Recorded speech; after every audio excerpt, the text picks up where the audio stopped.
এবার আল্লাহ পাক রব্বুল আলামিন মানুষদেরকে নিজের কুদরতি হাত দিয়ে আদর কইরা প্রেম আর ভালোবাসা দিয়ে বানাইবেন। এবার ফেরেশতারা জিজ্ঞাসা করেন, আল্লাহ আপনি সবকিছু বানাইছেন, কোন না কোন ধাতু আছে, তো মানুষদেরকে কোন ধাতু দিয়ে বানাইবেন? আল্লাহ পাক রব্বুল আলামিন বলেন, ও ফেরেশতারা, আমি মানুষদেরকে ওয়ালাকাদ খালাকনাল ইনসানা মিন সুলালাতিন মিন তিন, আমি মানুষদেরকে মাটির সারাংশ দিয়ে বানাবো। চিৎকার দিয়ে বলেন সুবহানাল্লাহ। আল্লাহ এই আয়াতে মাজির সিগা ব্যবহার করেন যে আমি মানুষদেরকে মাটির সারাংশ দিয়ে বানিয়েছি। ও মেরে মুহতারাম ভাইও, আল্লাহ পাক রব্বুল আলামিন যখন বলেন আমি মানুষদেরকে মাটির সারাংশ দিয়ে বানাবো, এই কথা বলার পরে জমিনে তখন মাটি ছিল না, জমিন তখন পানি ছিল। কি ছিল বলেন? আগে এই জায়গাটা কি ছিল বলেন না? পানি ছিল। পানি যখন খবর পাইছে আল্লাহ জমিনকে, আল্লাহ মানুষদেরকে বানাবেন মাটি দিয়া, এই মানুষটাকে আল্লাহ পাকের সবচেয়ে প্রিয় বান্দা হবে, এই মানুষদেরকে আল্লাহ খলিফা বলছে, এই মানুষ নাকি আল্লাহ পাকের সবচেয়ে প্রিয় আশিক বান্দা হবে। আল্লাহ পাক রব্বুল আলামিন এত আদরের মাখলুককে বানাবেন, মাটি দিয়ে বানাবেন। আল্লাহ আমি তো মাটির আগে আপনার কাছে আসছি, আল্লাহ মাটির আগে তুমি আমারে বানাইছিলা, তা আমিও তো হকদার, আমারে দিয়া কি তুমি মানুষ বানাইবা না? এবার পানি কান্না আরম্ভ করে দেয়, আল্লাহ আমারে দিয়াও মানুষ বানাও, আমারে দিয়াও মানুষ বানাও। আল্লাহ পানির কান্না দুই ভাবে কবুল করছেন, একটা হলো ডাইরেক্ট, আরেকটা হলো ইনডাইরেক্ট। একটা কি? কার দোয়া? কার দোয়া? কার দোয়া কবুল করছে? মাটির না পানির? কেমনে? একটা আরেকটা ডাইরেক্ট কেমনে? বলে আল্লাহ মানুষদেরকে চারটা ধাতু দিয়ে বানাইছে, এর মধ্যে একটা হলো আল্লাহ পানিও দিছে, আগুন, পানি, মাটি, বাতাস, এই চার ধাতু দিয়ে বানাইছে। কিন্তু কথা হলো আমাদেরকে মাটির সন্তান শুধু কেন বলা হয়, পানির সন্তান বলা হয় না? তো ঠিক না ভাই? ঠিক। আগুনের সন্তান তো বলা হয় না, আগুন দিয়ে তো বানাইছে, কিন্তু তারপরে আগুনের সন্তান বলা হয় না। মাটির সন্তান বলা হয় কেন? বাতাস দিয়েও বানাইছে, বাতাসের সন্তান বলা হয় না, মাটির সন্তান কেন বলা হয়? এই প্রশ্নটা নাস্তিকরা আমাদেরকে অনেক সময় করে, আমরা উত্তর দিতে পারি না। আপনারা এই প্রশ্নের উত্তর দিবেন। বলেন তো এই প্যান্ডেলটা, প্যান্ডেলিংটা কি দিয়ে টানাইছে? একটু জোরে বলেন।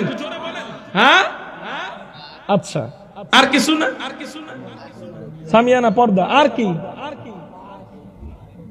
শেষ, বাঁশ, পর্দা, রশিও তো আছে, এটা তো কেউ বললেন না। হ্যাঁ, রশি দিছে না?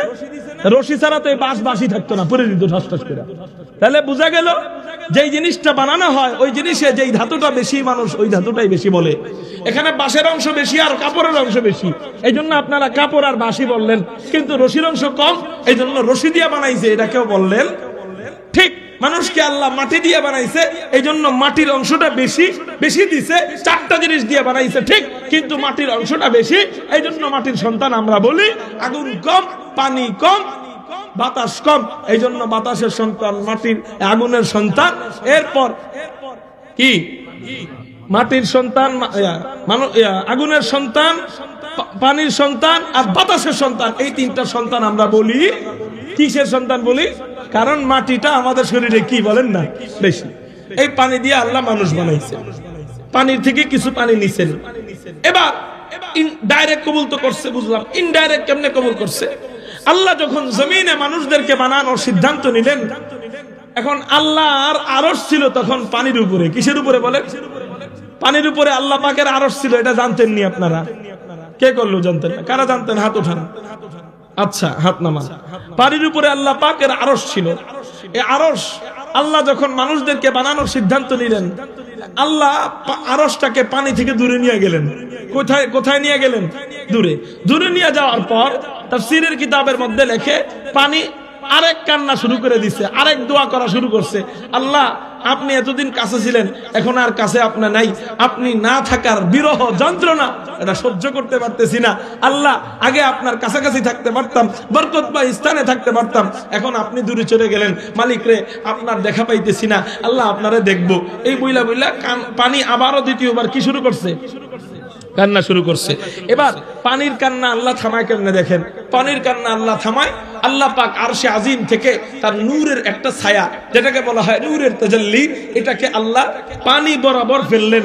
পানিটা যেই বরাবর আল্লাহ নূরের তাজাল্লি ফেললেন, সেই বরাবর কোন জায়গা কে বলতে পারবে? জোরে বলেন, হ্যাঁ ভুল হয় নাই তো, ঠিক হয়েছে, জোরে কর। হ্যাঁ কাবা শরীফ, কি শরীফ? আল্লাহ নূরের তাজাল্লি ফেললেন কোথায়? কাবা শরীফ।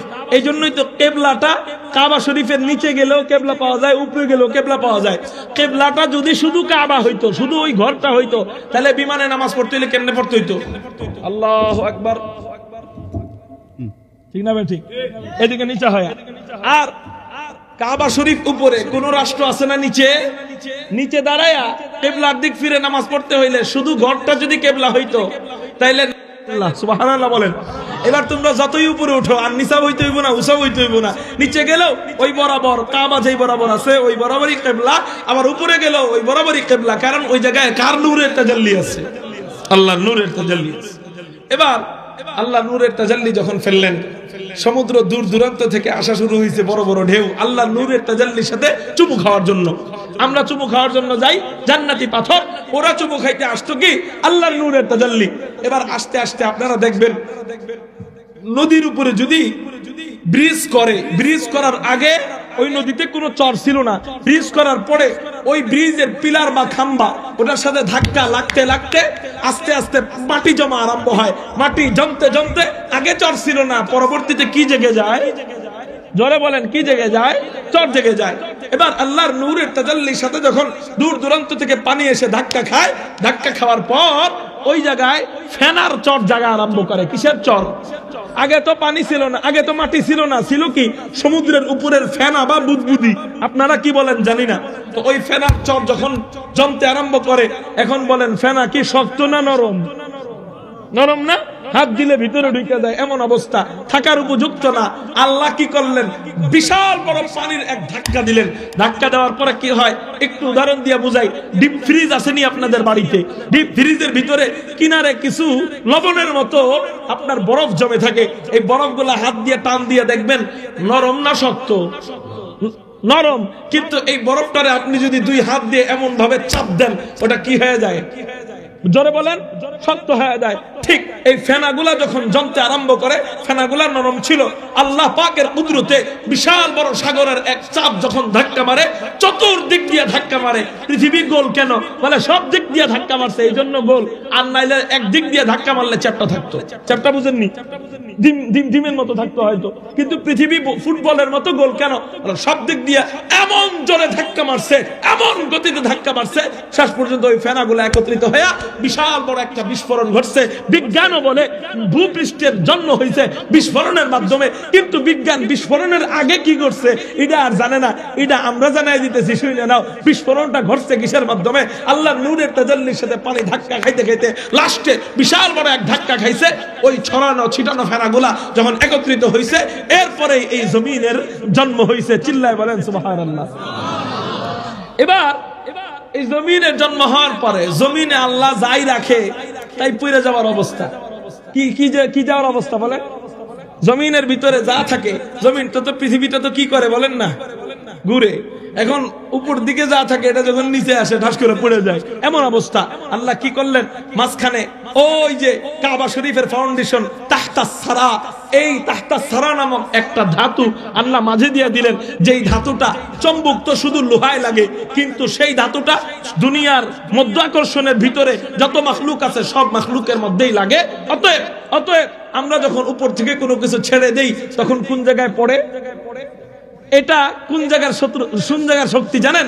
জমিনের ভিতরে যে চম্বুক আকর্ষণ আল্লাহ দিচ্ছেন, চম্বুক আকর্ষণের সিস্টেমটা দিচ্ছেন, ওই সিস্টেমে আমরা পৃথিবীর মাঝখানে মানে অর্ধ আকর্ষণের নিচে যাই ছাইরা দেই, তা ঠাস করে জমিনের মধ্যে পড়ে যায়। আমরা দাঁড়ায় থাকি, পৃথিবী ঘুরে, আমরা পড়ে যাই না কেন? বলে মধ্য আকর্ষণের সেই শক্তিটা আমাদেরকে তাই না ধরে রাখে। এই শক্তিটা কতটুক? বলে মধ্য আকর্ষণ পর্যন্ত। এবার মধ্য আকর্ষণের উপরে যখন আপনি এটা ছাইরা দিবেন, বলেন তো এটা কই যাবে? জোরে বলেন। পড়বে না, কি হবে? আস্তে আস্তে উপরের দিক যাবে। কারণ কি? ওই যে পৃথিবীর ভূপৃষ্ঠের মাঝখানের যে শক্তিটা, ওই শক্তির শক্তি কোন জায়গায় শেষ? ওই তাহতাস সারা, ওই চম্বুকের শক্তি কোন জায়গায় শেষ? মধ্য আকর্ষণে শেষ। ওই শক্তি ওখানে যদি শেষ না হইতো, সবই যদি খালি টাইন্না জমিনের দিকে নামাইতো, তাহলে কি হইতো দেখেন? তারকা টাইন্না জমিনে নামায় মানুষের মেরে লইতো। চন্দ্ররে টাইনা নামায়া মানুষের মাথার উপরে ফেলাইতো, সূর্যরে টাইনা নামায়া কে নামাইতো? ওই যে ওই চম্বুক আকর্ষণটা, সূর্যরে টাইনা নামায়া মানুষকে মাইরা ফেলাইতো, তারকারাজি টাইনা নামায়া মানুষকে মাইরা ফেলাইতো, এই অবস্থা করতো। কিন্তু মধ্যাকর্ষণের উপরের যে জায়গাটা, এই জায়গাগুলোরে উপরের দিকে আসমানের দিকে এগুলা ঝুঁকে, আর মধ্যাকর্ষণের নিচের জায়গাটা জমিনের দিকে ঝুঁকে। কেন ঝুঁকে? বলে জমিন যদি এমন হয়, উপরের জায়গা যদি নিচের দিকে আসে, নিচের জায়গা যদি উপরের দিকে যায়, মানুষ যাতে পড়ে না যায়, ওই মধ্যাকর্ষণে ওই পৃথিবীর মাঝখানের শক্তিটা চতুর্দিক দিয়ে মানুষদেরকে এবং সমস্ত মাখলুককে টান দিয়ে ধরে রেখে। সুবহানাল্লাহ বলে। যাই হোক, আমি যেটা বুঝাইতেছিলাম, এই গোলাকার পৃথিবীর উপরের চামড়াকে বলা হয় আদিম। আমার অনেক রাত হয়ে গেছে, পুরা হিস্ট্রি এবং পুরা ইতিহাস শেষ করা সম্ভব না। শেষের এই কথাটা বলেই 1 মিনিটে শেষ। আমার সকাল 6টা বাজে ওই ভোলার লঞ্চ ধরতে হবে, এই জন্য আমি আর সময় দিতে পারতেছি না। শেষ কথাটা এটা, সেটা হলো আল্লাহ ওই গোলাকার পৃথিবীর উপরের চামড়া থেকে আল্লাহ পাক মানুষদেরকে তৈরি করেন, যেই চামড়াকে বলা হয় আদিম। আদিম থেকে আল্লাহ আব্বাজান আদমকে বানান। চিল্লায় বলেন সুবহানাল্লাহ।